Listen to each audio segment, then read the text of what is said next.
A wilderness trek turns violent when a bear and her cub maul 4 teens. It happened near the town of Tuletna. The victims were part of a group of 7 students from the National Outdoor Leadership School.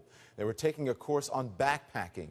Joining us now from Anchorage is Megan Peters from the Alaska State Troopers. I understand that this was supposed to be a longer trip, the first time that they were out on their own. And then how did they get to safety? What happened? How did you help them? Well, when we first got to the scene, we really didn't know what we were expecting. We were just told that there was a group of teenagers that were a part of this program, and they were given a locator beacon to set off if an emergency situation happened that required medical attention or something they just didn't know how to deal with. And, of course, there's also possibilities of false activations or an activation that's not so severe. When we got on scene, we really, for the first time, saw what we were dealing with, and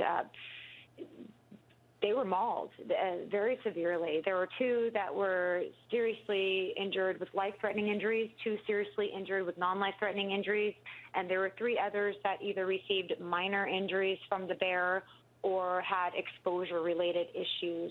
So it truly was an emergency situation. And the 2 that were most severe, it was determined that if we moved them, that it would be to their detriment. We didn't want to move them and have more harm come to them than good. So we had to stay on scene with the 2 most severely injured and the least severely injured until better, more proper care came to the rescue. Mm-hmm. And then we understand the 2 are in critical condition. Do you know how they are doing now?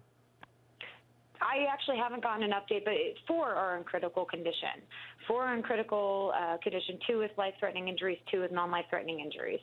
Okay, 2 with life-threatening injuries, but you don't have an update for us.